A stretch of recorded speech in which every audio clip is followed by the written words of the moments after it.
Alors bonsoir à toutes et à tous. Donc bienvenue pour ce cours. On a fait cours tout à l'heure cet après-midi, il y en a qui l'ont suivi je pense. Ce soir c'est un autre cours, un autre thème. Juste de dire que ce cours de ce soir il a été sponsorisé. Et donc on dira d'autres noms à la fin du cours, mais là pour l'instant il est pour Leilou Nishmata de Joya Juliette Bat Vida Tzipora et Sarah Evelyn Bat Sulika. Qu'Hachem élève l'Andeshamot parmi les tzadikim d'Israël. Mais encore une fois, après le cours, je rajouterai d'autres noms et on dira tous Amen, mes attachés. Alors c'est marqué dans la paracha de Shemot qu'on va lire. Tout le monde sait que Akadosh Baruch Hu, il a envoyé Moshe Rabbeinu pour faire sortir les bénis Israël d'Égypte. Et effectivement, Pharaon, il a refusé. D'accord. Et Hachem l'avait prévenu. Il a dit écoute, il va refuser. D'accord. Et là, c'est marqué dans le passage Ve'ani ekshe et lev paro. Et moi, j'endurcirai le cœur de Pharaon. Alken Lo Nathan Reshut l'Ibné Israël Latzet, c'est pour ça qu'il ne donnera pas la possibilité au Béné Israël de sortir. Il dit on réfléchit bien. Maintenant, Hachem, il veut faire sortir les Béné Israël d'Égypte, d'accord. Il envoie Moshe pour demander à Pharaon de les faire sortir. Donc a priori, Pharaon, lui, les Béné Israël ont une épreuve, c'est qu'ils sont en Égypte. Moshe, lui, il a une épreuve, c'est qu'il doit demander à Pharaon de faire sortir les Béné Israël d'Égypte. Et Pharaon, lui, il a une épreuve de savoir si oui ou non il va obéir à l'ordre, au commandement d'Hachem de faire sortir les Béné Israël d'Égypte. Mais ici, c'est marqué que Hachem, il va endurcir le cœur de Pharaon. D'accord. Et c'est ce qu'il va faire qu'en fin de compte, la sortie d'Égypte qui aurait pu se faire facilement et en une seule fois, imagine Hachem, il aurait envoyé une très très grosse maca, une très grande plaie, et les et Pharaon, il aurait été tellement choqué, il aurait dit au Béné Israël de partir. Ouais, comme il a fait avec la maca de Bechorot, la dernière des plaies, les premiers-nés, qui étaient tellement effroyables que Pharaon, il a craqué, il a dit au Béné Israël de sortir, il a laissé sortir. Donc il demande des commentaires, mais pourquoi Hachem il n'a pas fait une seule plaie, très très forte, très très grave, très violente, pour que les Égyptiens ils fassent sortir les bénis Israël d'Égypte, et c'est tout. Non, pourquoi il a fallu faire en 10 plaies, ça a duré un an, chaque plaie a duré un mois, 7 jours et 23 jours, ou 23 jours et 7 jours. Bon, pourquoi cette manière-là? Deuxièmement, euh, pourquoi c'est marqué que Hachem il a endurci le cœur de Pharaon après la sixième plaie, d'accord. Et avant ça, il ne l'a pas fait. Pourquoi il a attendu cette sixième plaie, d'accord. Maintenant, tout le monde connaît le principe de la Bechira, c'est-à-dire que Hachem il donne le libre arbitre à chacun, et chacun, par rapport à son libre arbitre, ben, il a un isayon, il a une épreuve de faire ou de ne pas faire, comme pour Adam Arishon, d'accord. Ben, lui, son épreuve, c'était de savoir s'il allait manger ou non. On lui avait interdit de manger l'arbre de la connaissance du bien et du mal. C'était ça son épreuve. Mais il avait le libre arbitre. Ou il faisait pas. D'accord. Quand il a décidé de fauter, automatiquement, on a subi les conséquences jusqu'à aujourd'hui de ce choix-là. D'accord. Et chacun d'entre nous, dans sa réalité, il a le choix de faire le bien ou le mal. D'accord. Ça s'appelle le libre arbitre. Ok, on a compris. Mais ici, ça a l'air d'être qu'à un moment, Pharaon, il perd le libre arbitre. Puisque un jour où il va venir Badetiet Libo, moi j'ai endurci son cœur, j'ai alourdi son cœur. Sous-entendu que lui, que Pharaon, même s'il voulait, il n'aurait pas pu. Oui. Alors, comment ça marche et enfin, troisièmement, si il est puni, il est puni pourquoi? Parce qu'il a fait le mauvais choix. Il a fait le choix de ne pas obéir. Mais si il ne pouvait pas obéir, parce que de toute façon, il avait le cœur qui était endurci. D'accord. Donc, à quoi ça rime de le punir? Donc, on va essayer de comprendre un petit peu comment ça fonctionne. Alors, en vérité, c'est marqué Anochi Hashem Elokecha Asher Hotzeticha Meretz Misraim. On sait que le premier des 10 commandements, c'est Je suis l'Éternel ton Dieu qui t'a fait sortir d'Égypte. D'accord. Il dit le Rabbi Cheskiel Winstein, Yoter she'ata mitbonen beyetziat Mitzrayim.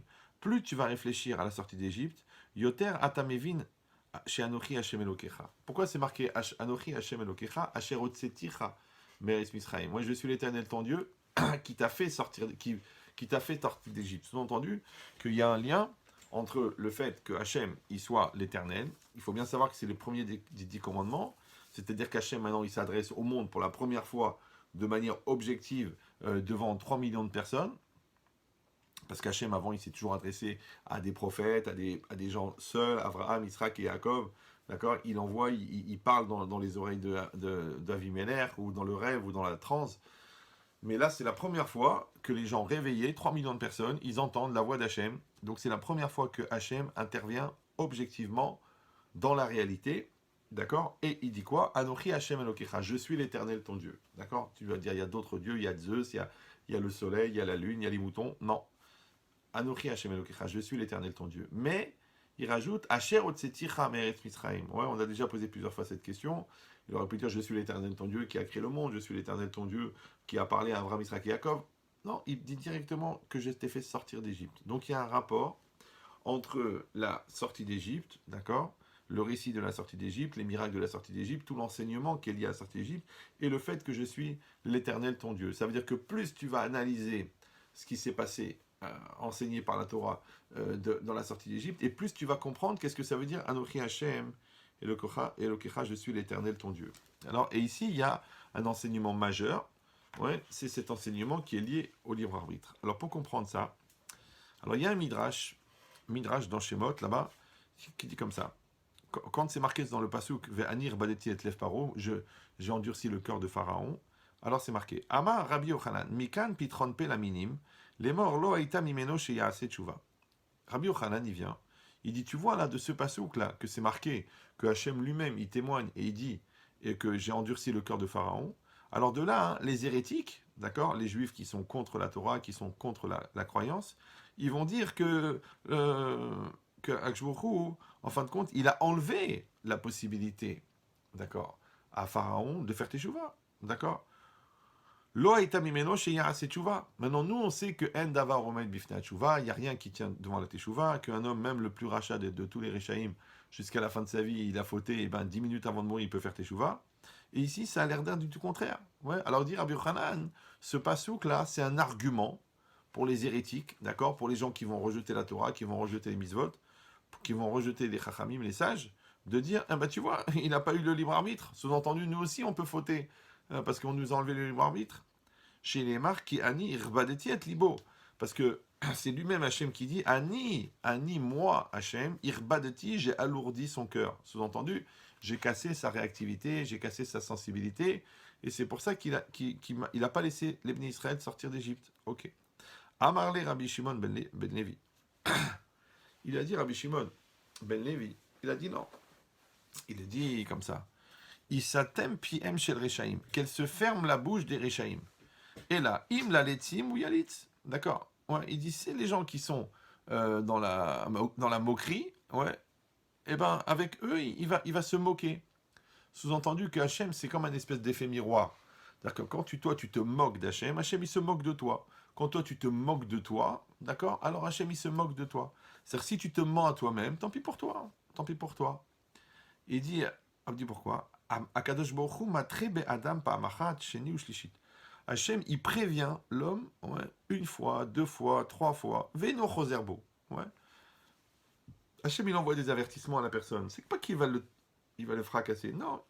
Une fois, il envoie un problème au magasin. Une fois, il envoie un problème dans la santé. Une fois, un problème dans l'enfant. Il lui envoie un rave. Il tombe sur un cours qui le fracasse. Ouais. Donc, 1 fois, 2 fois, 3 fois, il le prévient. Ve'no chozerbo, il fait pas teshuva. Il se réveille pas. Alors après, c'est marqué Ve'u Noël et libo. Et lui, il lui ferme le cœur. Donc Hachem, il lui ferme le cœur. Kedel ifroa mimeno mashechata, pour le faire payer de ce qu'il a fauté.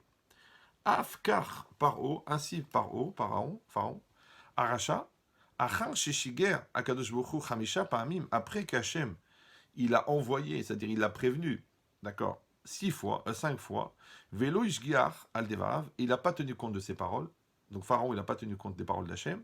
Amarlo akadosh baruch hu, Hachem, il lui a dit, Ata iksheta orpecha, toi tu as endurci ta nuque, d'accord, Ve'irbadeta et libecha, et tu as endurci ton cœur, tu as alourdi ton cœur, Areni mosif lecha tuma al tumatecha. Alors je vais rajouter de l'impureté sur ton impureté. D'accord. Donc il y a un argument de Rabbi Shimon ben Levi qui est vraiment, Rabbi Shimon ben Lakish, par contre, c'est Rabbi Shimon ben Lakish, ouais, qui dit non, pas du tout. Il dit c'est pas ça. C'est que déjà Pharaon lui-même, ouais, 1 fois, 2 fois, 3 fois, on l'a prévenu. Donc 5 fois, on l'a prévenu. Et 5 fois, il a endurci son cœur. 5 fois, il a fait la tête dure. D'accord. C'est comme les gens. Ils te disent oui, mais vous comprenez, il me harcèle, il me casse la tête. Mais quoi, qu'est-ce qui se passe? Il dit bon, c'est vrai, je lui ai emprunté de l'argent, mais ça va, c'est bon, je l'ai dit, dans 1 semaine, bon, ça fait 3 ans. Et puis il m'appelle 17 fois, il m'envoie des gens, il appelle des rabbins, il me fait honte en public. Je dis mais papa, qui c'est qui a créé ces situations? C'est toi. Ouais. Si toi, tu avais tenu ta parole discrètement, il t'a prêté l'argent. Toi, discrètement, comme tu avais promis, au bout d'une semaine, tu lui rends l'argent. Non, qu'est-ce que tu as fait? C'est pas évident, j'ai pas la tête, tu réponds pas au téléphone, tu le bases, tu le bloques tout son téléphone. Après, tu commences à faire du lachonnara sur lui. Après, tu veux l'attaquer pour harcèlement. Tu dis, je vais déposer plainte à la police, il me saoule. Je vais demander au juge de faire une obligation de distance. Mais distance de quoi, Baba? Mais c'est toi qui dois l'argent. C'est toi qui as emprunté l'argent. Ouais. Alors, comment ça se fait que toi, tu ne fais pas ce que tu as à faire? D'accord? Donc, il dit, Rabbi Shimon ben Lakish, ok, ok, Hachem, il a endurci le cœur de Pharaon. Ouais. Mais pas du premier coup. Il a laissé. Il a laissé la possibilité de faire. Et dans tous les domaines, c'est pareil. Je vois des gens, ils viennent chez moi. Ah, mais ma femme, elle est partie de la maison. Mon mari, il a fait ça, il a fait ça. Je dis, mais attendez, madame, il n'y a pas de fumée sans feu. D'accord? Donc réfléchissez bien. Une femme, elle part pas pour rien de la maison. Un mari, il se met pas dans un état pareil pour rien. Il y a quelque chose. Bon, effectivement, c'est vrai, je l'ai mal parlé. C'est vrai, ça fait 3 ans que je l'insulte. C'est vrai que je l'ai dénigré. C'est vrai que je l'ai rejeté. C'est vrai que je l'ai repoussé. Mais je comprends pas. Eh bien, il faut savoir que quand toi, tu fais ce choix-là, de ce comportement qui porte à conséquence, mais c'est en même temps toi qui fais le choix, mais en même temps toi qui referme la situation, qui bloque la situation, qui sclérose la situation par le choix qui était le tien. D'accord? Donc ça veut dire que ici, quand Hachem, il vient, il dit, c'est marqué que je vais endurcir le cœur de Pharaon, mais regardez le langage. Il dit, Rabbi Shimon ben Lakish, il dit, quand l'homme, il ne fait pas teshuva, ve'u norel et libo. Noël, c'est fermé comme une serrure. Ouais, il va fermer son cœur, qu'aider l'effroi mimeno, pour le faire payer ce qu'il a fait. D'accord? Il dit de la même manière, Ikshet Hachem, il dit, toi, Pharaon, tu as endurci ta nuque. C'est quoi endurcir la nuque? C'est quoi la nuque? La nuque, c'est ce qui permet de tourner la tête. D'accord? On appelle ça en français de se remettre en cause, de changer d'avis. Mais toi, tu te fais la tête dure, tu fais la nuque raide, d'accord? Donc tu veux pas, tu te bloques, tu fais de la psychorigidité. Alors, Hachem il dit, Animosif lecha tuma al tumatecha. Moi, je vais rajouter de l'impureté sur ton impureté. D'accord? Alors, c'est un peu compliqué, ça a l'air un peu contradictoire. Pourquoi? Parce qu'au début, c'est marqué ou Noël est libo. D'accord? Ça veut dire que c'est Hachem qui va fermer le cœur de la personne. D'un autre côté, c'est marqué, toi, tu t'es endurci ton cœur, alors moi, je t'ai juste rajouté sur l'endurcissement que tu as fait, toi. D'accord? Donc, il faudrait savoir, alors, est-ce que c'est l'homme ou est-ce que c'est Hachem? Comment ça marche? Et qu'est-ce que ça veut dire? Arini Moussif, Tumal, Tumatecha. Alors, il faut comprendre. On a expliqué déjà plusieurs fois, ce qui dit toujours que le Nefesh HaChaim, que Tumat Avera I A Onesh. En vérité, la punition, la vraie punition, ouais, c'est déjà l'impureté de la faute. C'est-à-dire que quand quelqu'un faute, automatiquement, qu'est-ce qui se passe? Ouais, c'est qu'il crée une impureté. Et cette impureté, elle-même, elle constitue la punition. Pourquoi? Parce que Touma, ça veut dire impureté. Mais Touma, c'est les mêmes lettres que Atum. Atum, c'est quoi? C'est les bouchons. D'accord? C'est ce qui bouche. Maintenant, chacun, entre guillemets, dans les canaux existentiels, d'accord? Parce qu'on fait des choix, on crée des chemins, on s'investit dans des projets. Maintenant, est-ce que ce projet, il va avoir une fluidité? Ouais. Est-ce qu'il va avoir une réalisation facile? Est-ce qu'il va aller dans un chemin de facilité? Parce qu'on a expliqué déjà 1 million de fois que quand la Torah a dit Ubechukotai telechu, vous irez dans mes lois. Donc, vous irez, c'est une logique de mouvement. Maintenant, le contraire du mouvement, c'est le blocage. D'accord? Maintenant, on peut bloquer, parce qu'il y a des embouteillages, on peut bloquer parce qu'on est ignorant, donc on connaît pas on est bloqué parce qu'on n'arrive pas à s'orienter, on ne connaît pas la route. On est bloqué aussi parce qu'on fait la tête dure. Ouais, on est bloqué parce qu'on n'a pas envie de réfléchir. On est bloqué parce qu'on n'a pas envie de se remettre en cause. Et ça bloque. D'accord? Maintenant, comment s'appelle là ce blocage qui se cumule? Il s'appelle Timtum Alev. Maintenant, c'est très intéressant parce que le lève, c'est le cœur de la personne. D'accord? Le cœur, on a expliqué déjà plusieurs fois que c'est l'essence de l'être. C'est la dimension intérieure. C'est le plus important chez la personne. Ouais, on ne parle pas du cœur, encore une fois, qui représente les émotions. Non, on parle du centre de la personne. Que tout provient de ce cœur-là. Maintenant, si ce cœur-là, qui va être la source de l'impulsion, c'est-à-dire qu'à chaque fois que je vais dire quelque chose, à chaque fois que je vais faire quelque chose, à chaque fois que je vais penser quelque chose, ça vient de mon cœur. Mais si il y a une graisse qui bloque le cœur, ouais, c'est-à-dire qui bloque les canaux, alors entre le cœur et la réalité, il y a des canaux. Ces canaux-là, s'ils sont bouchés, ouais, et ça ce qui est marqué, c'est que l'impureté, d'accord, elle n'est pas elle n'est pas sans conséquence. Parce que les gens, ils disent, bon, j'ai fait du bien, et puis j'ai fait du mal, et c'est pas grave. Non, ouais, parce que quand tu fais du mal, tu crées cette impureté. Et cette impureté, c'est elle qui va boucher les canaux. Un petit peu comme la logique du moteur. Vous savez, le moteur, il est dans un bain d'huile. D'accord. Ce bain d'huile, il permet de faire fonctionner le moteur. Le problème, c'est que quand on arrête le moteur, eh ben, à l'intérieur de cette huile-là, il y a des agents gras. Et ces agents gras, ils vont se déposer. Et quand ils se déposent, ils solidifient. Et quand ils se solidifient, eh ben, ils vont déformer la chambre du moteur. Ouais, comme le piston. C'est la chambre du piston. Elle bouge comme ça, elle avance. Le piston, il est dans une chambre, il avance. Mais si le gras de l'huile de moteur, il se solidifie, il va déformer la chambre du piston. Donc le piston, quand il va descendre, il va taper sur ce gras qui est devenu dur, et il va déformer. Ouais, et quand il va déformer, c'est fini, le moteur, il est mort. Mais en fin de compte, c'est quoi? C'est juste les impuretés, c'est-à-dire les agents gras qui sont à l'intérieur de l'huile, qui sont déposés.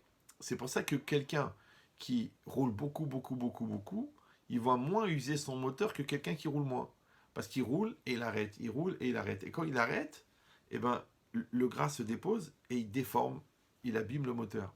D'accord? C'est pour ça qu'on doit faire régulièrement des vidanges et tout ça. Et c'est pareil dans les tuyaux. Vous avez des tuyaux d'eau. D'accord? Comment ils se bouchent les tuyaux? Est-ce qu'il y a un malin là-bas, il a été là-bas, il a été mettre quelque chose à l'intérieur? Non. Ouais, quand vous avez un tuyau qui est bouché, c'est quoi? C'est parce que l'eau, en vérité, elle contient du calcaire. C'est évident. Quand vous coupez l'eau, quand vous arrêtez l'eau, vous fermez le robinet, l'eau, elle s'arrête de couler, mais il y a un résidu d'eau qui reste à l'intérieur du tuyau. Cette eau-là, elle s'évapore. Ok? Qu'est-ce qui reste? Le calcaire. Le calcaire, il se dépose. Au fur et à mesure que le calcaire se dépose, il va rétrécir le trou du tuyau. Ouais. Donc, automatiquement, il y aura un débit moins fort. Voilà. Il n'y a pas de différence entre le gras de l'huile qui se dépose dans le moteur, ou le calcaire qui se dépose, ou même le cholestérol qui se dépose dans les artères. Comment les gens, après, ils font un arrêt cardiaque, ouais, ou ils font un AVC, parce que le cholestérol, il a rétréci la taille des artères. Automatiquement, le sang, il passe pas avec le même débit. Et qu'est-ce qui se passe? La personne, le cœur n'est pas assez alimenté, ou le cerveau, et hop, il fait un AVC ou il fait un arrêt cardiaque. Il dit, mais de quoi on parle? Venez, on réfléchit. Que si quelqu'un, il laisse tout le temps son robinet ouvert, c'est vrai, bon, il va dépenser beaucoup d'eau, mais d'un autre côté, jamais le calcaire va se déposer. S'il fait tourner son moteur, ouais, pourquoi le taxi il fait 1 million de kilomètres et nous à 200 000, la voiture elle est morte? Parce que comme c'est des voitures qui font les 3-8, donc le moteur s'arrête jamais. Alors comment il s'appelle ce mouvement-là qui empêche le gras de se déposer, qui empêche la négation de se déposer, qui empêche la touma de se déposer? Il s'appelle téléchou ou bechokotai téléchou. D'accord? Ça veut dire que tant qu'on est dans le mouvement, donc automatiquement, il n'y a pas de bouchons qui peuvent se matérialiser. Mais quand on est dans l'arrêt, et c'est quoi l'arrêt? L'arrêt, c'est la avéra, c'est la faute. L'arrêt, c'est la psychorigidité. L'arrêt, c'est la difficulté à se remettre en cause. L'arrêt, c'est l'orgueil. Ouais. L'arrêt, c'est l'entêtement. Ça arrête le mouvement. Quand ça arrête le mouvement, paf, ça se plaque. Il dit c'est pareil. La Torah, elle s'appelle Ezraïm, s'appelle un arbre de vie. Et on a dit que la halacha, ça veut dire la loi, et ça veut dire aussi se déplacer. Donc, quand je suis dans le déplacement de la halacha, il n'y a pas de problème. Là, je fais ce qu'il faut, là j'évite les pièges, et là, je fais du bien. Mais quand je fais la Avera, en vérité, qu'est-ce que j'ai fait? Je suis sorti du circuit. Donc, je suis sorti du mouvement. Automatiquement, ça crée des problèmes. Automatiquement. Comment s'appellent les problèmes qui sont cumulés à cause de la faute? Ça s'appelle la Touma. C'est pour ça qu'on dit Achet metamtem et alev. Le cœur, il va polluer, il va boucher, comme ça s'appelle, la faute, elle va boucher le cœur. Elle va polluer le cœur. Et le problème, plus on est pollué, plus on a du mal à réagir. Et c'est normal, d'accord?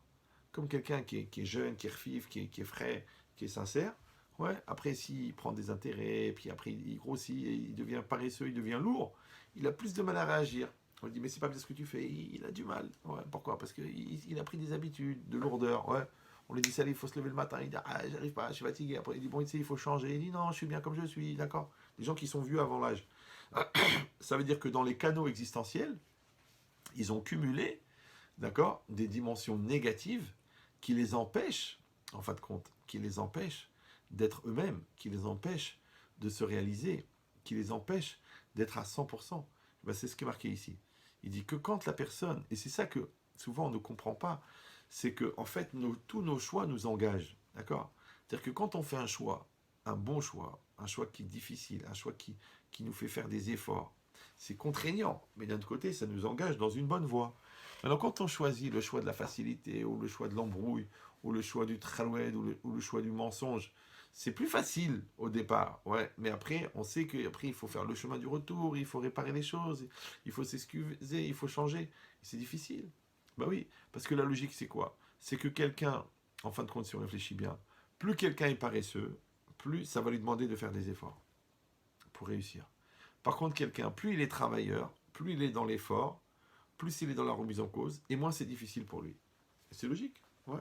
C'est comme si moi, je mets de la motivation pour soulever la valise, elle est moins lourde que quand je ne mets pas la motivation pour soulever la valise. Ben ici, c'est pareil. Il dit à partir du moment où quelqu'un, au lieu d'être dans le mouvement, ouais, au lieu d'être dans le positivisme, au lieu d'être dans la sainteté, au lieu d'être dans la kedusha, dans la tara, dans la pureté, il arrête la chose, ouais, et dit, ah bah tiens, prends de la matière, allez, prends de la relation à la matérialité, prends de la vera, de la faute, prends de la bêtise, prends de l'interdit, automatiquement, en fait, il arrive comme un espèce de niveau de saturation. Et la saturation, elle bloque. Pourquoi? Parce que si la mitzvah, elle est nourrie et véhiculée par une volonté pure de sainteté, la faute, elle est véhiculée et elle est nourrie par, par de la matérialité. D'accord? Parce que c'est quoi Avera?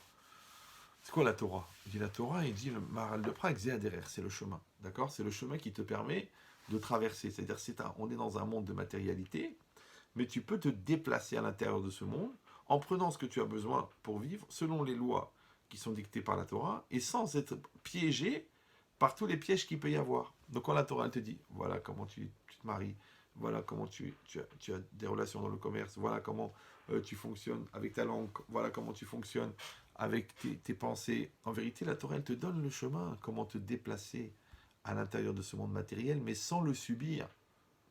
Mais quand toi tu dis non, ça m'intéresse pas le chemin qu'elle propose la Torah, ou toi tu veux dire je suis assez intelligent, je vais le trouver tout seul. Bon, il y a des choses qu'on peut trouver tout seul, mais il y a beaucoup de choses qu'on peut pas trouver tout seul. Parce que si tu as compris que c'est pas joli de mentir et que c'est pas bien, mais comment tu vas découvrir qu'il faut mettre les tefilines tous les jours? Comment tu vas découvrir l'importance du Shabbat? Comment tu vas découvrir l'interdit des mauvaises pensées? Tu dis, bah ça va, j'ai rien fait de mal, c'est tout dans ma tête, c'est tout en théorie, il n'y a rien en pratique. Mais c'est faux, c'est faux. Parce que le choix d'avoir la mauvaise pensée, eh ben, elle entraîne que tu as un mauvais regard. Le mauvais regard, il entraîne que tu vois des mauvaises choses. Les mauvaises choses, elles développent que tu as une mauvaise intention. La mauvaise intention, elle développe une mauvaise volonté. Et la mauvaise volonté, elle développe un mauvais acte. Alors toi, tu dis, ah, effectivement, à la fin, bon, c'est vrai qu'à la fin, j'ai fauté. Mais en vérité, ta faute, elle a commencé déjà au départ. Elle a commencé à l'origine de la chose, quand tu t'es engagé dans ce cheminement. Le problème, c'est qu'au départ, comme c'est quelque chose de futile, enfin de futile, de petit, tu as l'impression de dire, bon, ça va, faut pas exagérer non plus. Il n'y a rien de mal. C'est vrai, il n'y a rien de mal. C'est comme le vendeur, qui est tellement vendeur, qui est tellement sympathique avec les clientes, à la fin, il ne sait plus s'il est en train de convaincre la cliente d'acheter le produit ou il est en train de charmer la cliente pour qu'elle achète le produit.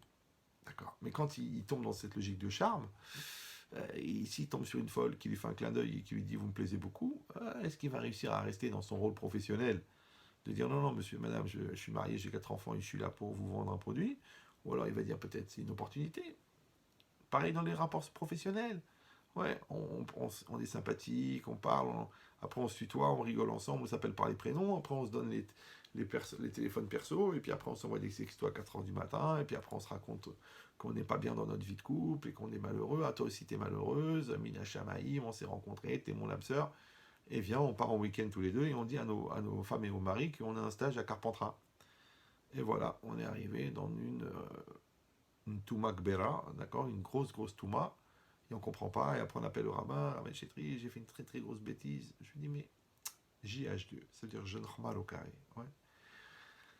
Tu as fait de la géométrie. Il m'a dit oui. Je dis alors un point, c'est un point. Oui, 2 points, c'est 2 points. 3 points, c'est 3 points. À partir de 4 points, tu peux tracer une courbe. Maintenant, tu as bien vu que la chose, elle n'est pas arrivée comme ça. Genre, t'es tombé dans les bras de la secrétaire.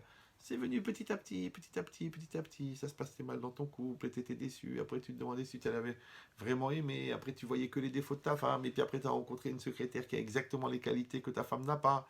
Et qui, elle aussi, a des problèmes de couple. Et puis qu'elle est très, très engagée, très cool d'esprit, et très entreprenante. Et très. Et voilà. Et voilà. Et il est arrivé ce qu'il est arrivé. Il s'est avéré ce qu'il s'est avéré. Une avéra. Ouais. Mais en vérité, toi, tu vois aujourd'hui, voilà, j'ai fait une grosse bêtise, mais en vérité, l'histoire, elle a démarré depuis le départ. Et toi, au fur et à mesure, ouais, que tu choisissais le choix d'être cool et d'être sympathique, il faut pas exagérer dans la religion, et ça va, faut pas voir le mal partout, en fin de compte, tu t'es pas protégé. Et quand tu t'es pas protégé, eh ben voilà ce qui est arrivé. Voilà, ouais.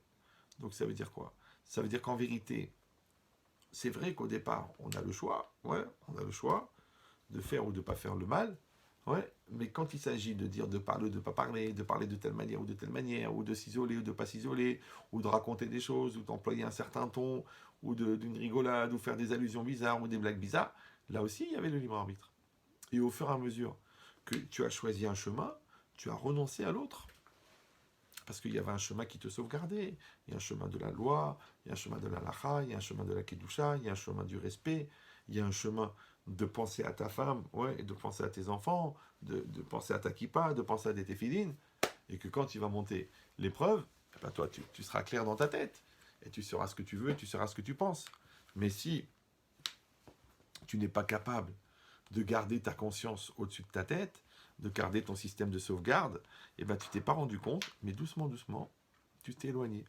Comme elle dit la Gemara dans Kiddushin, Kivan chez Avar Veshana, Nasitlo Keter. Ouais.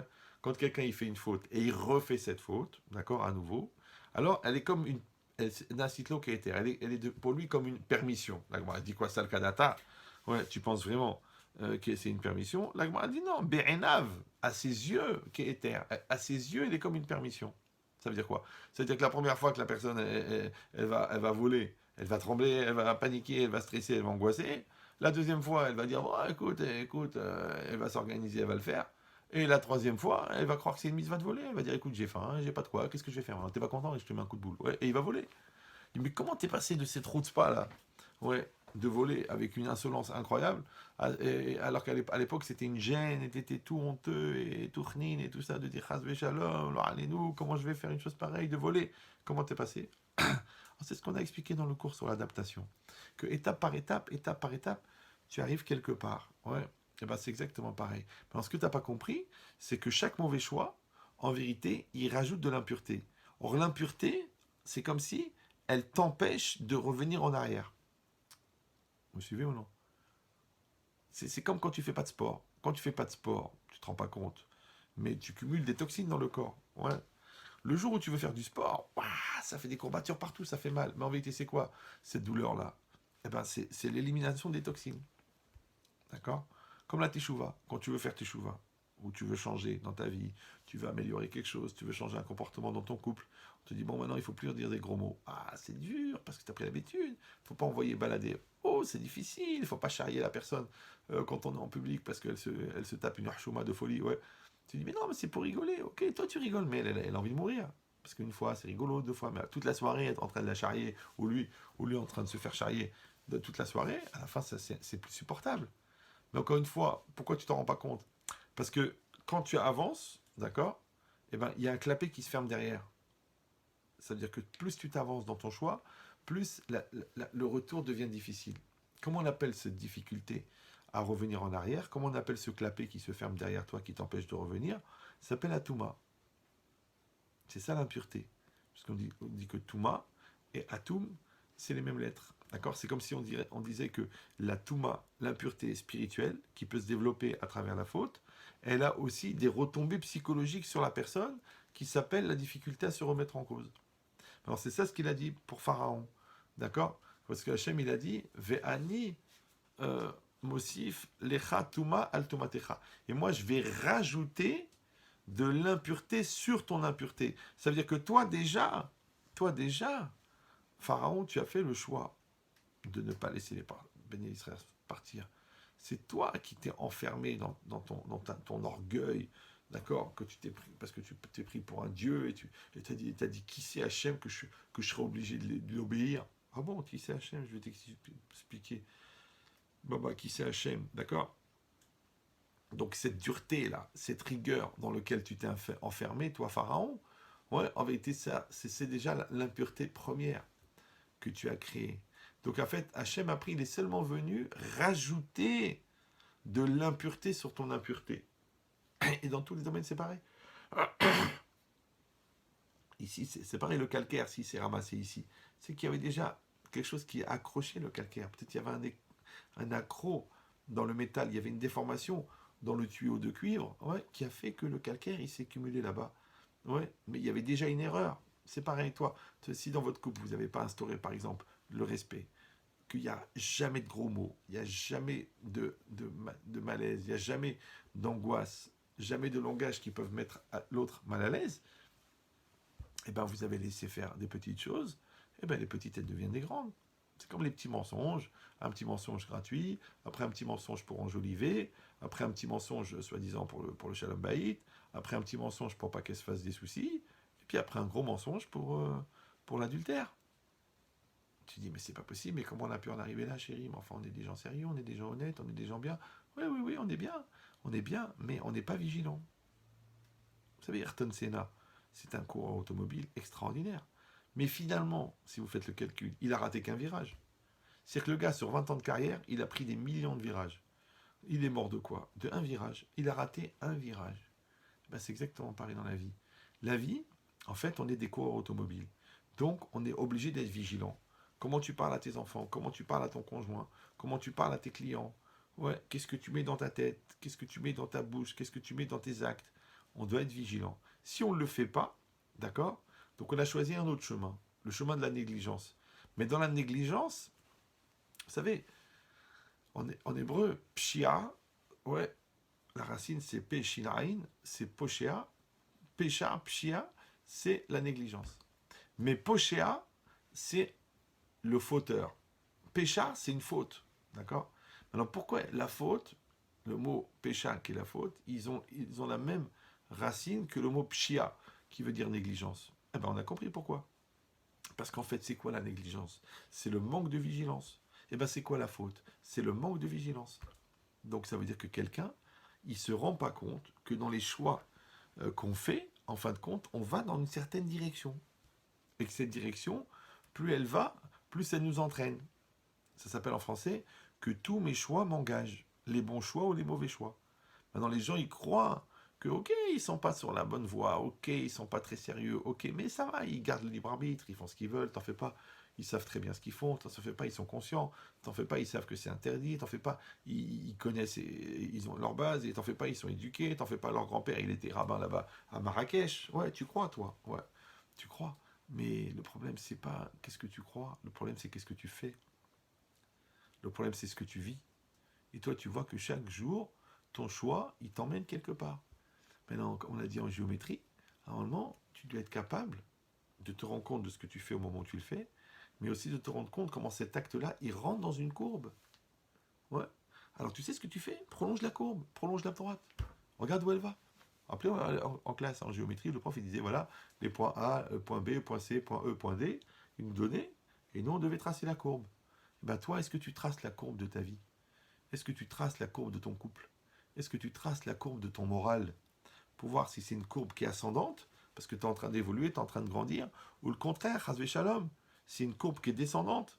Ouais, parce que bah, petit à petit, tu vas dans des choix qui sont pas bons. Il dit, bah, c'est exactement pareil. Ça veut dire que tu peux arriver à une situation où tu es tellement descendu que la faute, elle est inévitable. Et les gens ils te disent, ah, bien chérie, ça m'est tombé dessus, mais vraiment, je ne m'y attendais pas du tout. C'est pratiquement un cas de force majeure. J'ai été pris entre deux feux, je ne pouvais pas faire autrement, c'était plus fort que moi, je n'étais pas moi-même. Tu vois que quelque part, quand toi, tu es dans une situation où tu dis toi-même, tu n'étais pas toi-même, ça veut dire que c'est un moment où tu sais, ou que tu as renoncé à ton libre arbitre, ou alors que toi-même, tu as perdu le contrôle. Bah oui, c'est comme si quelqu'un, il boit, il boit 2 whisky, et après il boit un peu de vin, et après il boit une bière, et puis il va pour partir. Tu dis, dis-moi, tu vas conduire? Il dit oui. Je dis, mais attends, mais t'es bourré là. Il dit, mais non, j'ai l'habitude, t'en fais pas, je tiens bien l'alcool et tout ça et tout. Il dit, mais tu tiens bien l'alcool, mais ton cerveau il marche au ralenti, ta sensibilité elle est moins bonne, ta vision elle est floue, tes réflexes ils sont nuls. Ouais, mais tu t'en rends pas compte. Pourquoi? Parce que t'es bourré. Alors que, qui c'est le mec à l'intérieur de toi qui va te dire attention, t'es bourré, parce que c'est ce mec-là lui-même qui est bourré. C'est pour ça qu'on a besoin, au-delà de l'intelligence, au-delà de la conscience, on a besoin de la Hirat Shamaim. On a besoin de la crainte de Dieu. Qui va te dire, t'es très malin, t'es très intelligent, t'es ingénieur informatique, t'es agrégé de psychologie, mais il y a l'alaha. Il y a une loi. Il y a la loi. Il y a une loi. On s'isole pas avec une femme. T'as pas demandé ton avis. Ouais. Il y a une loi. Il y a certains sujets, on peut pas aborder comme ça. Il y a une loi. Quand tu fais un business avec quelqu'un, il faut faire des papiers, il faut prendre des témoins. Quand tu empruntes ou tu prêtes de l'argent, il faut faire un shtar, il faut faire un contrat. C'est comme ça. Tu dis non, c'est pas la peine, il faut pas exagérer, il faut pas mal de mal partout, comme tu veux, maman, mais voilà, la elle est marquée. Ouais, justement pour ça. Parce que tu es sous, parce que c'est de l'alcool. Tu as pris de l'alcool. Ou tu es sous, parce que tu es fou amoureux, d'accord, de sa secrétaire. Ou tu es sous, parce que tu dis, mais comment c'est possible? Enfin, c'est mon ami, c'est mon beau-frère, c'est mon cousin. Comment il va me rouler? Donc tu es sous. C'est une forme d'ivrognerie, c'est une forme de perte. Ouais. Ou des fois, c'est par paresse, c'est par flemme. D'accord? Tu dis, j'ai pas envie de réfléchir, j'ai pas envie de casser la tête. J'ai pas envie de ressortir le dossier, j'ai pas envie de vérifier les comptes, j'ai pas envie de vérifier. Mais t'as fait le virement, t'as fait le virement. Mais c'est dommage, parce que si tu avais regardé le RIB, tu verrais qu'il y avait un chiffre de différence. Et ton argent, là, au lieu d'aller payer ton fournisseur, elle est partie chez l'escroc. Parce que l'escroc, il t'a envoyé un RIB avec un chiffre de différence. Maintenant, vas-y, va récupérer l'argent à Hong Kong, là-bas, dans un compte numéroté, que d'ailleurs, l'argent, il doit déjà plus y être depuis longtemps. Ouais. Donc, c'est quoi l'histoire? Tu crois que tu as perdu de l'argent parce que tu t'es fait escroquer? Non. Tu as perdu de l'argent parce que tu as eu la flemme de vérifier. Tu vois, quand j'étais jeune, j'avais 13-14 ans, il y avait un feuilleton américain, je sais plus, un truc débile. Mais à la fin, ils avaient dit, la morale du feuilleton, c'était quoi? Il n'y a rien de plus sûr qu'une certitude. Et moi, dans ma tête, je me suis dit, mais attends, mais c'est complètement débile. Il n'y a rien de plus sûr qu'une certitude, il n'y a rien de plus mouillé qu'une piscine, il n'y a rien de plus chaud qu'un four allumé à fond. C'est bizarre ce langage. Il n'y a rien de plus sûr qu'une certitude. Qu'en vérité, des fois, tu as besoin de certifier une certitude. Certifier une certitude. Ouais, comme le pilote, il demande à tour de contrôle. Tour de contrôle, je vais atterrir sur quelle piste? Ils disent la piste numéro 5. Alors il te dit confirmé. Alors oui, je vous reçois 5 sur 5. Je vous confirme la piste numéro 5. L'autre il dit oui, oui, j'ai bien compris. Il s'agit bien de la piste numéro 5. Je vous confirme, allez-y, c'est bon. Vous pouvez aller sur la piste numéro 5. Tu dis bon, on n'est pas des débiles mentaux, c'était pas la peine de répéter 3 fois. Il dit oui, mais si, on s'est mal compris. Il a compris la 5, il a compris la 25, il a compris la 15. Et ben, il y a eu 350 morts pour une petite erreur. D'accord? Donc c'est pareil. Ici, il vaut mieux assurer les choses. Il faut mieux solidifier les choses. Et ben, c'est ça l'idée. Que quand toi, tu n'es pas dans cette logique-là de vigilance, sans tomber dans la parano, hein, parce que ça devient normal, comme tu sais conduire. Bah, tu n'es pas en train de regarder de tous les côtés, mais tu sais conduire, tu es vigilant, tu fais attention. Ouais. C'est comme la maman, elle est en train de parler avec sa copine au parc, mais elle sait où ils sont ses 4 enfants. Elle le sait. Elle les regarde pas, mais elle le sait. Elle sait qu'il y en a un qui est à côté de la balançoire, elle sait qu'il y en a un à côté de la porte là-bas, il y en a un qui est en train de caresser le chien du gars là-bas, il y en a un qui est en train de partir dans un buisson. Elle sait, c'est ses enfants, elle est une maman, elle a un radar comme ça, un radar qui tourne, et elle arrive à situer géographiquement mieux qu'un GPS ses 4 enfants, parce qu'elle a une conscience de maman. D'accord? Il y en a d'autres, non. Non, ils vont au supermarché, ils vont au Galeries Lafayette, ils font les courses et tout. Tu leur dis, maman, madame, c'est à vous le bébé qui est en train d'hurler à l'arrière de la voiture? Oh, j'avais la tête ailleurs, oh là là, j'étais pas concentré, oh là là. Et ben c'est ça ce qui se passe. C'est pour ça que le mot pochéa, qui veut dire la faute, et le mot pshia, qui veut dire la négligence, ils sont de la même racine. Parce la négligence, c'est un manque de vigilance. Maintenant, c'est pendant ce manque de vigilance que les Yetzerara, le mauvais penchant, il va te détourner, doucement, doucement. Et la force, comme on a expliqué dans le cours, c'est de le faire centimètre par centimètre, doucement, doucement, doucement, doucement.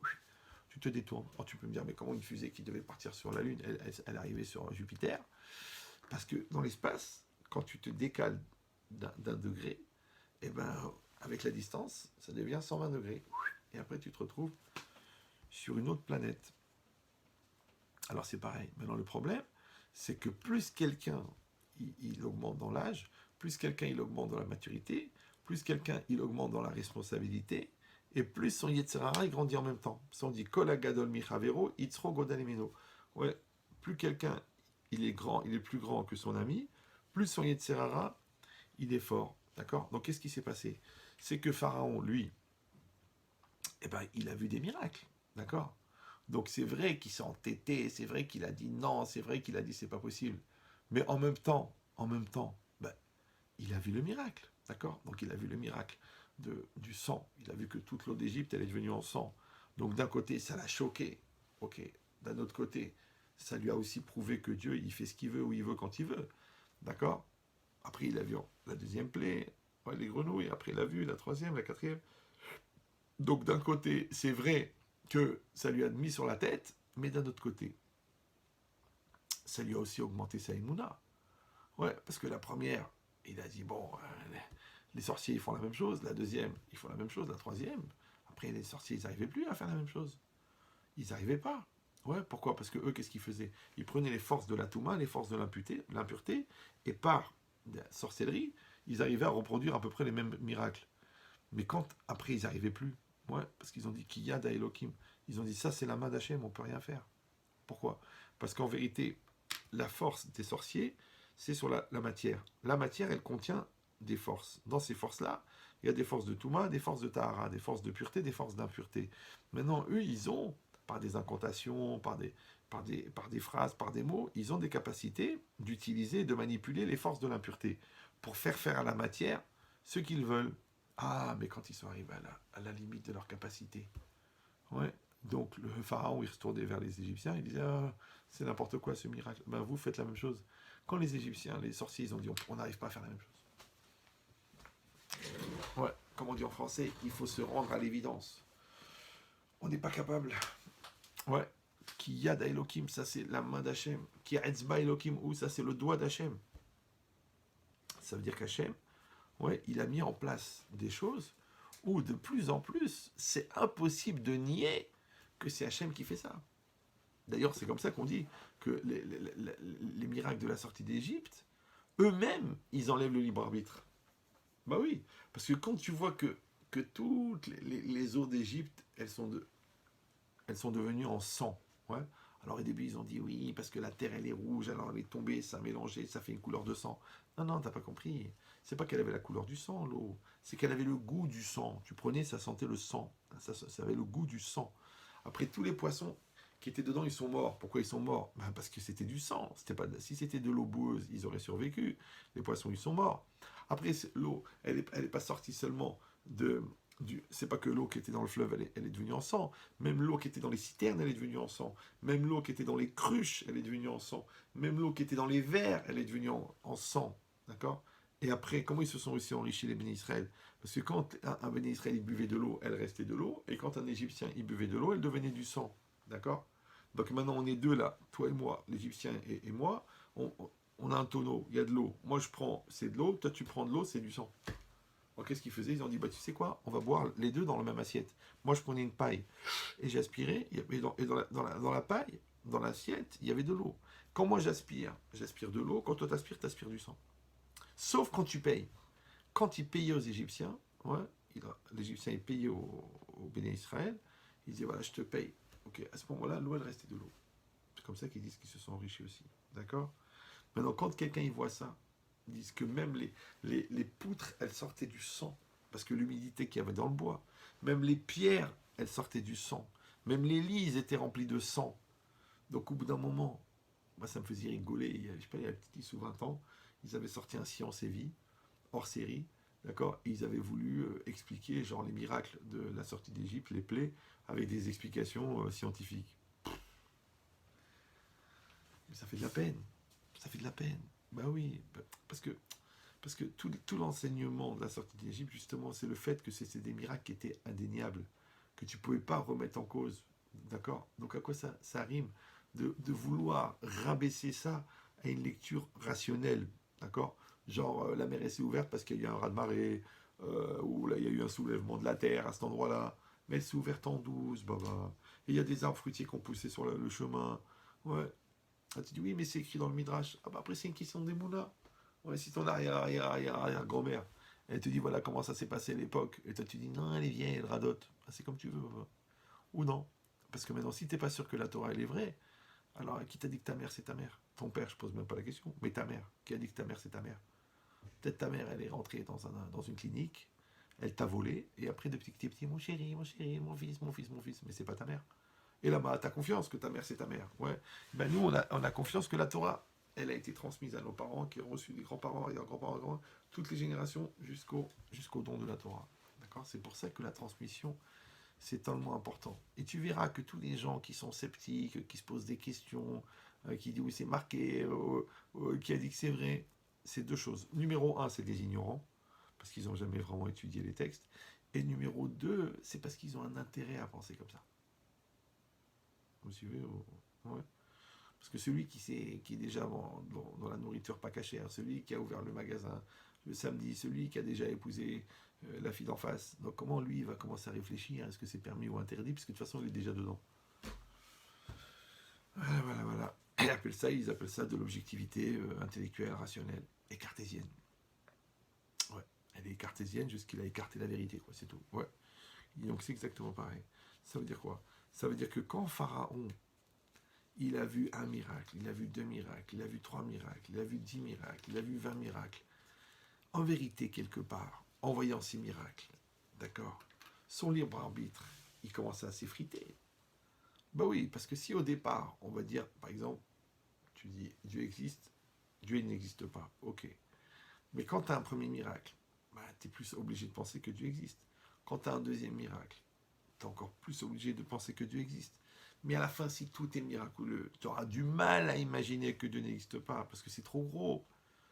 Alors il y en a qui expliquent comme ça, qu'en vérité, quand Hachem, il a endurci le cœur de Pharaon, il n'a pas enlevé le libre arbitre. Non, il n'a pas enlevé. Pourquoi? Parce qu'en fait, le niveau de miracle auquel il avait assisté, il était tellement haut, qu'en endurcissant son cœur, il l'a juste ramené à 50-50. Vous me suivez ou non? Donc toi, tu crois, Anir Badeti et Libo, ça veut dire j'ai endurci son cœur, je l'ai empêché de voir, j'ai enlevé le libre arbitre. Ouais, t'es pas obligé de dire ça. Pourquoi? Parce que c'est quoi le libre arbitre? Le libre arbitre, c'est de pouvoir faire le choix de faire le bien ou de faire le mal. D'accord? La vérité ou le mensonge. C'est ce qu'il a dit. Natati lefadecha et achaim vetamavet. J'ai mis devant toi la vie et la mort. Il a conseillé au bacharta bachaim. Il y en a qui disent qu'il a ordonné, tu choisiras la vie. Il y en a qui disent qu'il a conseillé, tu choisiras la vie. Mais en tout cas, devant toi, tu as le choix du bien et du mal. Après, le problème, c'est quoi? C'est que ce choix-là, il est binaire. Vous me suivez ou non? C'est ou le bien ou le mal. D'accord? Mais la proportionnelle, elle n'est pas toujours la même. C'est comme si on disait, écoute, le jour de ta bar mitzvah, ok, tu avais le choix. Ça y est, tu as 13 ans, on te dit maintenant, tu es chayav des mitzvot, tu es obligé de faire les mitzvot, tu as le choix, le bien ou le mal, ok. Mais au fur et à mesure que tu choisis un chemin ou l'autre, évidemment, parce que si tu renforces ta crainte de Dieu, et si tu renforces ton étude de la Torah, et si tu t'émerveilles de la puissance de la Torah et des Chachamim et des Tzadikim, et si tu côtoies des gens extraordinaires, et tu vas dans une yeshiva énorme, et tu es dans un quartier sérieux, hyper religieux, hyper pur, bah, tu auras plus de mal à faire des avérotes. Maintenant, tu as toujours le choix. Ouais, même à Baïd Vegan, même à Mehacharim, si tu as envie de faire une bêtise, tu peux la faire. Mais c'est plus dur. Mais si tu te mets dans un quartier bien mélangé, bien de non religieux et laïque, et tu vois des hommes qui s'embrassent sur la bouche, et des persils de partout, et des joints qui traînent par terre, et de la drogue, et de l'ambiance pourrie, de la musique halala, et des voitures le Shabbat, et des gens qui sont contre la Torah, et qui jettent la kippa par terre, et qui crachent contre Hachem. Ouais. Ah, bah cela, ça va être dur dans cette ambiance-là, d'aller chercher la pureté, d'aller chercher Hachem, d'aller chercher la repentance et la Kedusha. Pourtant, tu as encore le libre arbitre. D'accord? Même dans le quartier le plus dépravé de Rio de Janeiro, au milieu des prostituées et de la drogue, si tu veux, tu peux faire tes choufas. Tu peux penser à Dieu et t'en remettre à lui et regretter sincèrement et pleurer et devenir chômeur Shabbat. Tu peux, mais c'est plus dur. Donc ça veut dire quoi? Ça veut dire que le choix bien, mal, ouais, il existe toujours. C'est la proportionnelle qui change. Ça veut dire que si vraiment tu t'enfonces dans le mal, c'est plus dur de faire le bien. De la même manière, au Hachem, que quand tu t'enfonces dans le bien, c'est plus dur de faire le mal. Parce que tu voudrais bien faire une belle avéra, mais c'est compliqué. C'est compliqué. Parce que c'est marqué que mitzvah goret mitzvah. Une mitzvah entraîne une mitzvah. Et la mitzvah aussi, elle sauve de la avéra. Elle sauve. Par contre, la avéra, goret avéra. La faute entraîne la faute. D'accord? Donc quand tu rentres dans l'avalanche, dans la chute libre, d'accord? Quand tu tombes sur le flanc de la montagne et tu roules, alors tu tapes ici, tu tapes ici, tu tapes ici, tu tapes ici, tu tapes ici. Tu dis stop, j'en ai marre, stop! Attends, baba, t'es déjà entraîné là, oh là, t'es en train de descendre. La pente elle est à 70%. Alors ça casse la clavicule, ça écorche le visage, ça casse le nez, ça casse le bras, ça casse une vertèbre. Toi tu dis j'en ai marre, bah, arrêtez, baba, mais t'es pris dans une dynamique. Ouais. Et ben c'est pareil. Quand toi, tu as un emploi du temps, d'accord, qui est bien rempli entre ta prière, entre tes mitzvot, entre le limoud, que tu as à tel moment, et dans ton travail, que tu fais tout de maintenir, de bien faire les choses avec la crainte d'Hachem, et tu fais attention à ta kippa, et tu fais attention à tes pensées, et tu fais attention d'avoir toujours un langage positif et tout ça, ça va être dur de faire une avéra, ça va être dur, les Yitzhak dit allez, lâche-toi, fais un petit lâchonara. Il peut pas, le gars, il a une crainte d'Hachem. Un fusil d'assaut, comment il fait? Comment il, peut, comment il va faire? C'est difficile. Donc vous avez compris qu'en vérité, le libre arbitre, il va se situer, d'accord, dans, dans la proportionnelle. Encore une fois, pas dans l'alternative. L'alternative, tu auras toujours. Mais on dit même le plus grand sadique, il a un Yetzera. Ouais. Même le Rabbi Yochanan Cohen Gadol, jusqu'à la fin de sa vie, il a fait attention. Et très âgé, malheureusement, il a craqué. Rabbi Meir, on dit là, il a appris de son rave, et son rave, c'était un très très grand chacham, mais il a été pris, il a vu une scène qui était choquante, il a été choqué d'une souffrance effroyable, ça lui a brisé le cœur, et après il a mal tourné. Ah, ça veut dire quoi? Ah, ça veut dire quoi? Ça sert à rien de faire les mitzvot, parce que si déjà les grands ils tournent mal, alors nous aussi. Mais je vous dis la vérité, on n'est même pas à la hauteur de leur avérote. De leur mitzvot, je t'en parle même pas, mais de leur avérote. De leur faute, on n'est pas à la hauteur. Mais c'est quoi l'idée? C'est que chacun, dans son niveau à lui, il va avoir son épreuve à lui, il va avoir son Yetzirah à lui, il va avoir son Yetzirah Tov à lui, il va l'avoir. Après, c'est chacun de savoir comment il va se situer par rapport à ça. Ouais. Comment il va réagir par rapport à ça. Donc, c'est pas la peine de comparer, d'accord? De dire, ouais, lui, et moi, et moi, et moi. Non, non, non, non, non. Ni tu vas comparer plus bas, d'accord? Tu dis, je suis quand même plus gentil qu'Hitler, ouais. Ni tu vas comparer plus haut, bah, je serai jamais Moshe Rabbeinu, parce qu'on t'a pas posé, on te l'a pas demandé. C'est pour ça que c'est marqué. Chayav Adam Lomar, un homme est obligé de dire, Matai Yagiou Maasai les Maasei Avotai. Quand est-ce que mes actes vont atteindre les actes de mes pères, Avram, Yitzhak et Yaakov? Ouais. C'est-à-dire qu'un homme est obligé de dire quand est-ce que mes actes vont atteindre les actes de mes pères, de mes ancêtres. Ils disent les commentaires, mais attends, mais franchement, tu crois que tu vas atteindre les actes de Abraham, Israël et Yaakov? Donc ça veut dire quoi? Hayav Adam, un homme est obligé. Alors ils expliquent le commentaire. On t'a pas demandé d'être Avraham Avinu, on t'a pas demandé d'être Yitzhak, on t'a pas demandé d'être Moshe Rabbeinu. Mais de la même manière que eux, ils ont été au maximum de leur potentiel et ils sont devenus eux-mêmes. Toi aussi, tu as une mitzvah d'aller au maximum de ton potentiel et de devenir toi-même. Toi aussi. Donc on t'a pas demandé de devenir Moshe Rabbeinu, on t'a demandé de devenir toi. Donc évidemment que pour devenir toi, eh ben, il faut que tu t'analyses, il faut que tu maîtrises ton Yetzirah, il faut que tu apprennes à te connaître, il faut que tu sois en vigilance, il faut que tu apprennes la Torah, il faut que tu apprennes la Yirat Shamayim, la crainte d'Hachem, et au fur et à mesure, tu vas voir que tu vas te fabriquer un portrait robot de ton intériorité, tu vas apprendre à maîtriser tes pulsions et ta nature. Ouais. Tu vas voir que tu vas développer chez toi des réflexes de pureté, tu vas voir que tu vas créer des systèmes de sauvegarde, des barrières de sécurité, et que tu vas avancer. Et plus tu vas avancer, et plus tu verras que les choses, elles sont faciles. D'accord? Donc c'est exactement pareil ici. Que le libre arbitre, on a compris maintenant, il existera toujours. Toujours. Ouais. C'est pour ça que c'est marqué dans le Rambam que même une personne qui était rachat toute sa vie, 10 minutes avant de mourir, elle peut revenir. Elle peut changer sa vie. Elle peut tout faire. Ouais. Mais c'est vrai que si quelqu'un il a une vie dans l'erreur, c'est beaucoup plus dur. C'est comme quelqu'un qui a fait des études, bah, c'est plus facile pour lui de reprendre un stylo et de se dire ouais, je vais changer d'orientation, je vais me remettre en cause. Mais quelqu'un qui a jamais travaillé sur son intériorité, qui a jamais travaillé sur son intellect, si on lui dit tiens, bon écoute, voilà, t'as 40 ans, voilà, tu vas attaquer les études d'avocat, le mec il dit attends, excuse-moi, j'étais cordonnier, c'est compliqué pour moi. Moi je suis un manuel. Et alors parce que t'es un manuel, t'as pas de cerveau. Ouais. Donc si tu sors de ton complexe, tu vas dire ok, allez c'est quoi, je vais m'asseoir, je vais faire un petit peu de comptage, je vais faire un petit peu de maths, je vais faire un petit peu de physique, et je vais faire un petit peu de français, je vais faire un peu de philo, et hop, il est reparti le gars, et hop, c'est parti, il est parti, après il a vu que le droit ça l'intéressait, après il a vu qu'il arrivait à apprendre des principes, après qu'il comprenait la logique, et puis après il s'est tapé des bouquins, il les a appris par cœur, il est devenu avocat. Voilà, le mec, le cordonnier, il est devenu avocat. Ouais. Maintenant, j'ai rien contre les cordonniers. Ouais, j'ai pas dit que les avocats, c'est des surhommes. J'ai seulement dit que quelqu'un qui fait un choix et qui se donne les moyens, il n'y a pas de raison qu'il n'y arrive pas. Maintenant, en faisant cela, qu'est-ce qu'il a fait? En vérité, il a optimisé son libre arbitre. Il a travaillé son libre arbitre. Alors que le contraire, celui qui va dire, bah, qu'est-ce que je te dis, hein, je suis cordonnier, j'ai pas la tête, c'est pas mon truc, les études, c'est pas mon truc.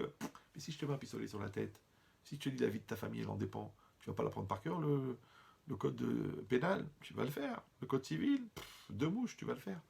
D'accord? Donc c'est ça l'idée.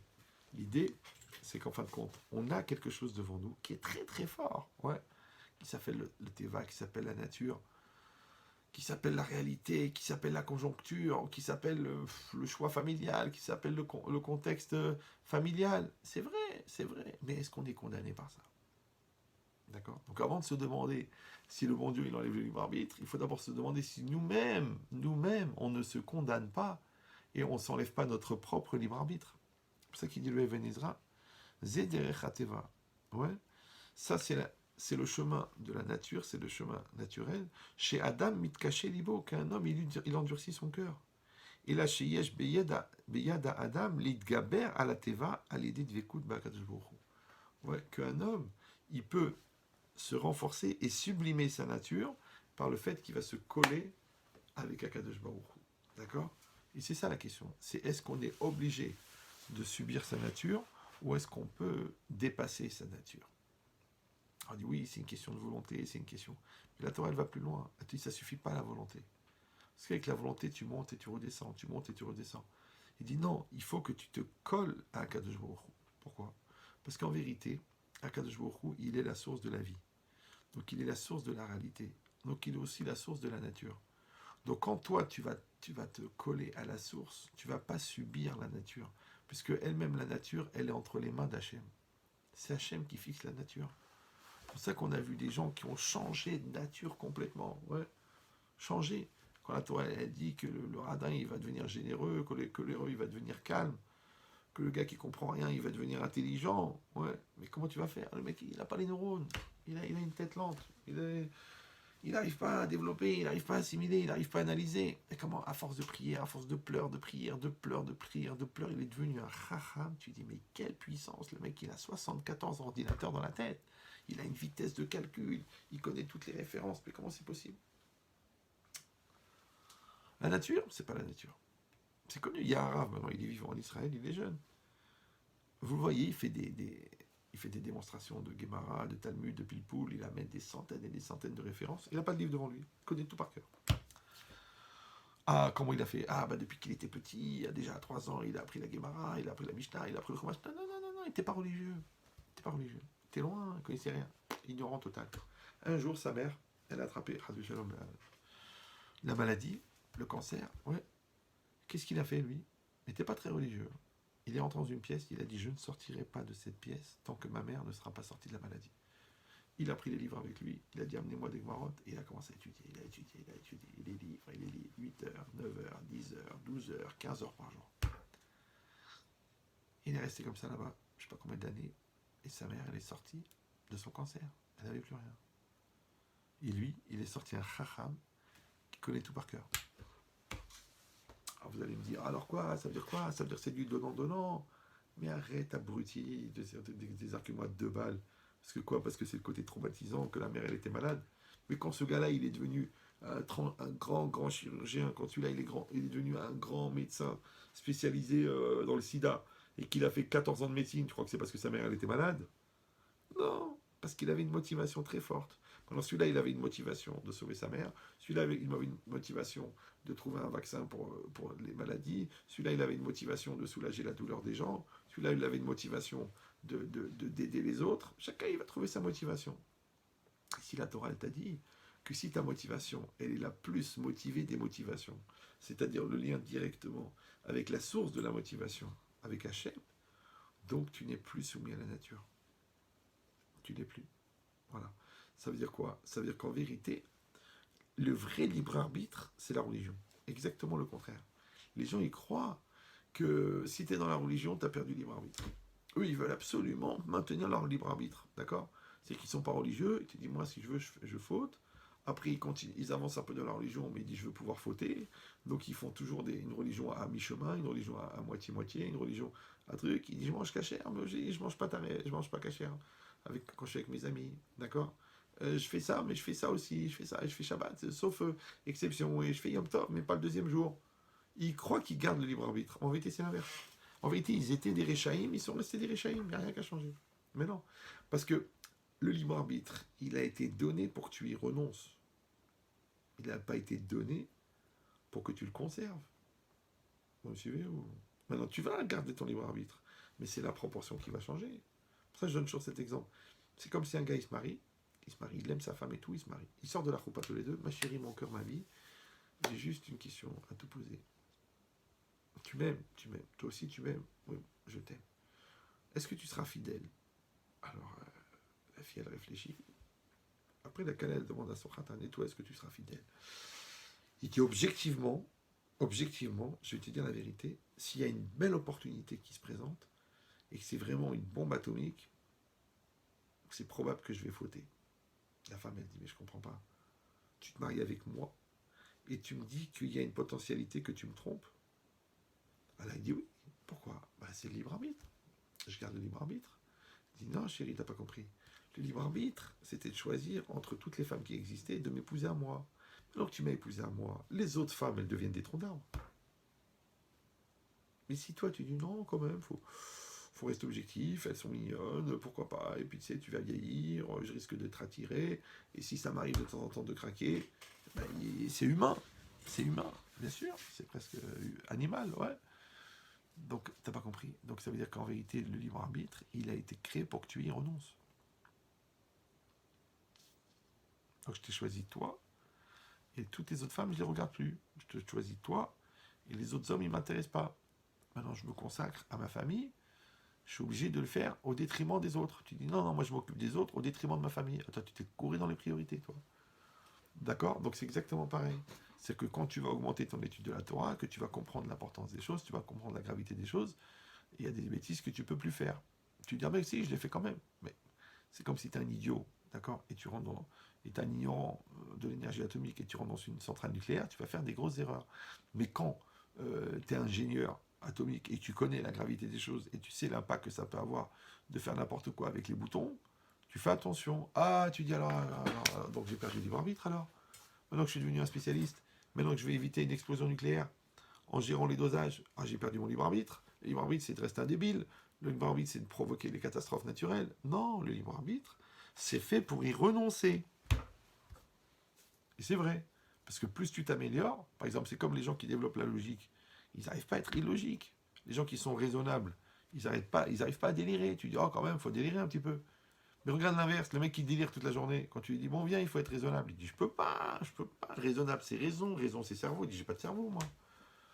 Le mec, le coléreux, tu dis, il faut être calme. Il dit, je peux pas, c'est ma nature. Moi, je suis un coléreux. Moi, je casse tout, je détruis tout. D'accord? Donc, tu vois que plus tu te mets en colère, moins tu as libre arbitre. Plus tu es calme, ouais, moins tu as de libre arbitre. Parce qu'en étant de plus en plus calme, tu as de plus de mal à te mettre en colère. Quand tu réfléchis de plus en plus avant d'agir, tu fais beaucoup moins d'erreurs quand tu réfléchis pas avant d'agir. Donc, vous avez compris qu'en fait, le libre arbitre, il a été donné pour qu'on y renonce. Ce qu'on appelle vulgairement La maturité. Ça s'appelle évoluer. Ouais, ça s'appelle grandir. Ça s'appelle Ma'alin Bakodesh Vein Moridim. On monte et on descend pas. Maintenant, malheureusement, le choix du mauvais choix, ouais, comme on a dit que tous nos choix nous engagent, donc le choix du mauvais choix, c'est aussi un choix. Ben oui, c'est pour ça que le Rambam il dit Ve'efshar sheichate Adam chet gadol. C'est possible qu'un homme il va faire une grande faute. Ad sheiten adin lifne dayan haemet, jusqu'à ce que il va être fixé le jugement devant le juge de vérité, c'est-à-dire devant Dieu. Sheiye apiraon misé achoté, que le paiement, donc la punition, ouais, de ce fauteur, chez Mon'im Mimeno à Teshuva, qu'on va l'empêcher de faire Teshuva. Il dit Ve'en manichim lo reshut la chouve. Et on ne va pas lui laisser la possibilité de se repentir, mirishro, de sa faute, qu'aider chez Yamut, afin qu'il meure, ve'yaved, becheto, et qu'il soit perdu dans la faute qu'il a fait. Je dis, bah alors c'est pas possible. On a expliqué que En davar omed bifnei Ratzon, qu'il n'y a rien qui tient devant la faute. Ouais. On a dit que En davar omed bifnei teshuva, il n'y a rien qui tient devant la teshuva, que même le plus grand des rachats, il peut faire teshuva 10 minutes avant sa mort. Alors qu'est-ce que c'est marqué ici? Qu'on l'empêche de faire teshuva. Mais l'idée, encore une fois, elle est parce que les gens, ils ne veulent pas envisager, ils ne veulent pas comprendre l'amplitude de la liberté. Donc eux, ils veulent la liberté qui les avantage, la liberté qui va dans leur sens, la liberté qui ne les dérange pas, la liberté qui ne les contredit pas. Mais la liberté de l'erreur, la liberté de l'autodestruction, elle existe aussi. Ouais. C'est pour ça que c'est marqué. Il y a 24 personnes que En maspikim la em la sotchouva. Vous pouvez vérifier ça dans les lois de la teshuva du Rambam là-bas. Ouais. Par exemple, Aporesh Minatsibour, celui qui se sépare de la communauté, ou celui Acholek al Divrei Chachamim, celui qui va contre les paroles des sages, ouais, ou celui qui est. Alors pourquoi c'est comme ça? Alors il explique en vérité de Akedat Yitzhak, que c'est un commentaire. Il dit que, par exemple, le Tzibour, c'est la communauté. Mais alors, quand tu es dans la communauté, bah, tu es aussi dans les services de la communauté. Tu es dans la prière de la communauté, tu es dans les nouvelles de la communauté, tu es dans la tendance de la communauté. Tu profites de la communauté. Il y a aussi la communauté, elle a organisé de la cache-route. Donc il y a de la cache-route, la communauté, elle a organisé une école, elle a organisé un mikvé. Donc tu profites de tout ça. Mais si toi, tu es Poresh Midatzibour, tu dis non, moi, c'est trop, la communauté, c'est trop typé, je veux pas. D'accord? Et tu vas t'installer là-bas, dans un village à 14 km de Saint-Étienne, et il n'y a pas de synagogue, et il n'y a pas d'école juive, et il n'y a pas de boucherie, il n'y a pas de cache-route, il n'y a pas de mikvé, il n'y a rien. Tu m'étonnes que 10 ans après, il reste plus grand-chose de ton judaïsme. Ouais. Donc en vérité, c'est pas qu'on t'empêche de faire tes chouvas, c'est que c'est toi qui t'as enlevé la possibilité de faire tes chouvas. C'est pareil, parce que je vous ai dit que tous les choix qu'on fait, ils nous engagent. Donc quand quelqu'un, il fait pas la prière, il se remet pas en cause, il fait pas des moussards, il étudie pas les livres de moralité, il travaille pas sur sa personne, il travaille pas. Et ben de plus en plus, il s'enferme dans sa psychorigidité, dans sa bêtise, dans sa lourdeur, dans son ignorance, dans sa nuque dure. Ouais. Donc en vérité, c'est lui qui est moné à etatzmo, c'est lui qui s'empêche de faire teshuva. D'accord? Et il y a aussi, on dit Akol bideshamim chutz mirat shamim. Tout est entre les mains du ciel sauf la crainte du ciel. Donc sous-entendu que Hachem, il ne va pas intervenir pour moi, d'accord? Pour que je fasse teshuva ou le contraire. Mais c'est vrai. Mais d'un autre côté, le fait qu'on t'envoie un rave qui habite à côté de chez toi, ou que tu sois sensible à un certain discours, ou qu'il y a un rabat qui rentre dans ton magasin pour te mettre les tefilines, ou qu'un copain à ton fils, il commence à lui parler, lui dire des importances, et que ta fille, elle rencontre à l'école une fille sérieuse qui lui dit, tu sais, il faut faire attention, on va pas se polluer avec les garçons, on va être... Tout ça, c'est de l'aide divine, ça, Baba. Ça, c'est Hachem qui envoie ça. Ouais, pourquoi? Peut-être les prières de ta femme, ou tes prières à toi, ou les prières de ta grand-mère, ouais, qui est partie là-bas il y a 50 ans, mais elle prie pour toi. Elle prie pour ta mère, elle prie pour ta famille. Donc ça veut dire quoi? Ça veut dire que c'est une protection qui vient de l'extérieur. Mais ça ne peut être qu'une proposition. Maintenant, si toi, quand on tend la main, tu tapes sur la main, ouais, quand on te donne une perche, tu casses la perche. Quand on te donne une corde pour te sortir du trou, tu coupes la corde. Ça s'appelle que toi, tu t'es empêché de faire la teshuva. Donc ça veut dire que si toi, tu détruis ta sensibilité, automatiquement, tu coupes le contact. Vous savez, c'est comme le petit chaperon rouge, là. Oui, il mettait des petits cailloux blancs pour retrouver son chemin dans la forêt. Mais celui qui met pas les petits cailloux blancs, ou celui qui les ramasse, eh ben, il ne trouve pas son chemin pour repartir. Et ben pour le chemin pour repartir de la forêt et le chemin pour faire la teshuva, c'est la même chose. Ça veut dire quoi? Ça veut dire que quand une personne, elle est dans une dynamique positive de se sauvegarder et qu'elle fait tout pour que ça fonctionne, alors non seulement elle garde son libre arbitre, mais elle l'influence du côté positif, parce que le projet, encore une fois, il est de perdre le libre arbitre. Maintenant, tu peux perdre le libre arbitre. Pourquoi? Parce que tu es tellement investi dans la pureté que tu as du mal à faire des avérotes. Tu aimes tellement ta femme que tu n'as aucune difficulté à ne pas regarder les autres femmes. Mais pour aimer ta femme à ce point-là, il a fallu que tu te sensibilises, que tu t'investisses, que tu lui donnes, parce que plus tu donnes, plus tu aimes, que tu respectes, que tu admires, que tu... Donc le travail que tu as fait pour être lié à ta femme, ouais, en même temps que ça t'a créé un lien très très fort avec ta femme, en même temps ça t'a évité toutes les tentations d'aller regarder ailleurs. Et dans tout c'est pareil. Ouais. Quand toi tu es très très attaché aux lois de l'honnêteté dans le travail, de bien vérifier la halakha, de bien savoir, de bien réfléchir, de bien être à 100% pour le client, pour son bénéfice, de faire attention parce que tu es employé, de travailler tes heures où tu es payé parce que tu as peur de manger de l'argent qui est pas cachère, parce que tu passes ton temps à rien faire et tu es payé, mais tu dois te sentir mal à l'aise. Non, non, non, ça va bien, écoute, j'ai de la chance, j'ai trouvé une planque.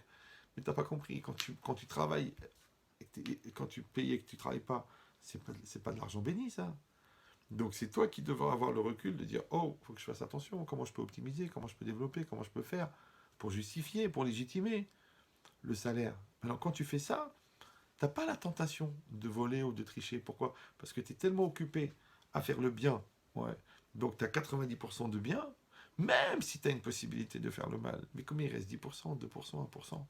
Donc tu vois que tu as gardé ton libre arbitre, mais que tu as limité de plus en plus le champ du côté négatif. Donc le choix, il reste, mais la proportion, elle change. Ben, c'est exactement pareil. Ça veut dire que quand Pharaon, ouais, il a fait ce choix-là de s'entêter, de ne pas réfléchir, de ne pas voir le miracle. Pourquoi? Parce que de toute façon, tu réfléchis bien maintenant, si tu es un peu malin, c'est le bon Dieu qui te parle. C'est pas un autre peuple ou un autre roi qui est venu et qui t'a fait du forcing, qui t'a dit genre, sors les bénis Israël d'Égypte. Non, c'est le Dieu de l'univers, c'est Hachem lui-même. Donc ça veut dire quoi? Ça veut dire que quand il te dit sors les bénis Israël d'Égypte, ça veut dire ils vont sortir, Baba, c'est sûr qu'ils vont sortir. La seule question, c'est de savoir si toi, tu vas participer à la sortie d'Égypte, c'est-à-dire que tu vas participer au Kiddush Hachem, à la sanctification du nom de Dieu, et te dire Baruch Hachem, merci Hachem. Voilà, ils sont restés chez nous pendant 210 ans, on les a rendus esclaves, ok, on avait ce qu'on avait à faire, ok, mais maintenant, ils doivent sortir, on le fait. Ou sinon, tu veux pas participer, toi. Tu dis non, non, je le veux pas, non, non. Genre, tu te mets devant le bon Dieu, tu te mets devant un tsunami, tu dis frappe le premier. Mais il y a 260 millions de tonnes d'eau qui arrivent. Tu fais le malin. Donc Hachem, maintenant, il est en face de toi. Et bien, si tu veux pas être dans les participants à la sortie d'Égypte, tu sais ce que tu vas être? Dans le décor. Parce que les Israël, de toute façon, ils vont sortir d'Égypte. Mais il y a les pyramides qui vont les voir sortir d'Égypte. Il y a les palmiers qui vont les voir sortir d'Égypte. Et il y aura toi. Et toi. Et toi, tu seras paralysé. Ouais, tu seras tellement pétrifié par les plaies qu'on va te mettre sur la tête qu'ils vont sortir d'Égypte. Mais tu ne pourras pas avoir le bénéfice d'avoir participé à la mitzvah. C'est ça que les gens ne comprennent pas. C'est que les gens qui te disent la religion, laisse-moi tranquille et tout. Mais pourquoi ils ont renoncé à la religion? Pourquoi ils ont renoncé à cette opportunité de se rapprocher d'Hachem? Pourquoi ils ont renoncé à cette opportunité de participer à la plus grande aventure mondiale qui s'appelle la destinée du peuple juif? Pourquoi? Pourquoi faire? Pourquoi? Pour la télévision? Pour Cyril Hanouna? Pour voir un film? Pour voir une vidéo? Pourquoi? Pour jouer à un jeu sur Internet? C'est ça, pour ça qu'ils ont renoncé à ça. C'est que le bon Dieu, il est venu, il leur a dit, voilà, moi je vais amener la Géoula, je vais amener la délivrance, d'accord? Je vais amener le Mashiach, je vais faire sortir les bénis Israël d'Égypte, je vais faire des choses extraordinaires. Vous pouvez venir avec moi et participer. Et vous avez le libre arbitre, d'accord? Même si vous étiez à côté de la plaque, d'accord? Maintenant, quand vous prenez conscience et que vous voulez le faire, vous pouvez être avec moi et on peut s'investir à 100% et réussir à le faire. Ouais, vous avez deux solutions. Soit vous allez dire non, non, non, non, moi ça m'intéresse pas, moi je suis pas religieux, moi j'ai pas grandi dans ce milieu, ça m'intéresse pas. Ouais. Soit vous allez dire, ah ben c'est une opportunité. peut-être le bon Dieu me tend la main, peut-être maintenant ce qui se passe, c'est quelque chose d'énorme, c'est quelque chose de puissant, c'est quelque chose de fort, et je vais le faire. C'est comme ça, c'est comme ce consul du Japon, là, ouais, en Lituanie, qui a signé des milliers, des milliers, des milliers. Il a signé, à l'époque, il n'y avait aucun pays qui acceptait de signer des visas pour sortir les Juifs pendant la guerre. Et lui, qu'est-ce qu'il a fait? Il a signé, et grâce à ça, les Juifs de Shanghai, enfin les Juifs de Mir et tout ça, la yeshiva de Mir, elle a réussi à partir.